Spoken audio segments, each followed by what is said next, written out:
ವೀಕ್ಷಕರೇ, ಹಿಂದೆ ಒಂದು ಮಾತಿತ್ತು, ಮನೆಯೇ ಮೊದಲ ಪಾಠಶಾಲೆ ಅಂತ.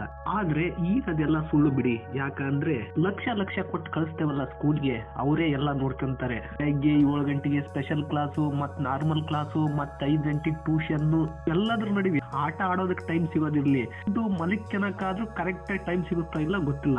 ಮತ್ತೆ ಅದೇ ರಿಪೀಟ್, ಬೆಳಗ್ಗೆ 7 ತಿಂಡಿ ತಿನ್ನು, ಬ್ಯಾಗ್ ಹಾಕ್ಯ, ಬಸ್ ಬರುತ್ತೆ, ಸ್ಕೂಲ್ ಬಸ್ ಹತ್ಕೊಂಡು ಹೋಗ್ತಾ ಇರು. ಇನ್ನು ಎಕ್ಸಾಮ್ ಸಮಯ ಹತ್ರ ಬಂತು ಅಂದ್ರೆ ಕೇಳ್ಬೇಕಾ, ಅವ್ರ ಪೋಷಕರು ಅವ್ರಿಗೆ ಗೊತ್ತಿಲ್ದೇನೆ ಅವ್ರ ಮಕ್ಕಳಿಗೆ ಕೊಡಬಾರ್ದು ತೊಂದರೆ ಕೊಟ್ಟಿರ್ತಾರೆ, ಕೊಡಬಾರ್ದು ಹಿಂಸೆ ಕೊಟ್ಟು. ಎಕ್ಸಾಮ್ ಮುಗಿದಾದ್ಮೇಲೆ ಮತ್ತೊಂತಾರೆ, ಪಕ್ಕದ ಮನೆ ಸತೀಶ 90 ತಕ್ಕಂದಾನೆ ನೀನ್ ಯಾಕೆ 88, ಎದುರು ಮನೆ ವೀರೇಶಿ 95 ತಕ್ಕಂದಾನೆ ನೀನ್ ಯಾಕೆ ಇಷ್ಟು.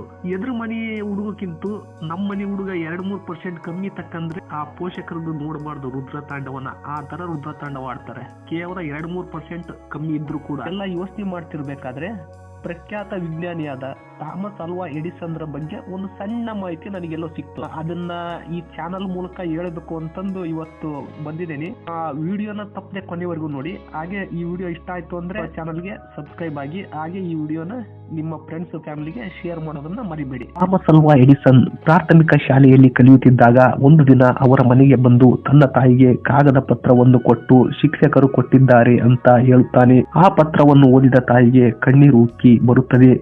ಥಾಮಸ್ ಅಲ್ವಾ ಎಡಿಸನ್ ಅವರು ಅಮ್ಮಗೆ ಆ ಪತ್ರದಲ್ಲಿ ಏನು ಬರೆದಿದೆ ಎಂದು ಕೇಳುತ್ತಾನೆ. ಅದಕ್ಕೆ ಅವರ ಅಮ್ಮ, ನಿಮ್ಮ ಮಗ ಒಬ್ಬ ಜಾಣ ವಿದ್ಯಾರ್ಥಿ, ಆದರೆ ನಮ್ಮ ಶಾಲೆ ತುಂಬಾ ಚಿಕ್ಕದಾಗಿದೆ ಮತ್ತು ಒಳ್ಳೆ ತರಬೇತಿ ಪಡೆದ ಶಿಕ್ಷಕರು ನಮ್ಮಲ್ಲಿ ಇಲ್ಲ. ಹಾಗಾಗಿ ನಾಳೆಯಿಂದ ನೀವೇ ಅವನಿಗೆ ಶಿಕ್ಷಣ ಕೊಡಿ ಎಂದು ಬರೆದಿದೆ ಅಂತ ಅವರ ಅಮ್ಮ ಹೇಳುತ್ತಾರೆ. ಇತರ ಹಲವಾರು ವರ್ಷಗಳು ಕಳೆದ ನಂತರ ಥಾಮಸ್ ಅಲ್ವಾ ಎಡಿಸನ್ ಒಬ್ಬ ಪ್ರಖ್ಯಾತ ವಿಜ್ಞಾನಿಯಾಗಿದ್ದರು ಮತ್ತು ಅವರ ಅಮ್ಮ ಆ ಸಮಯದಲ್ಲಿ ತೀರಿಕೊಂಡಿದ್ದರು.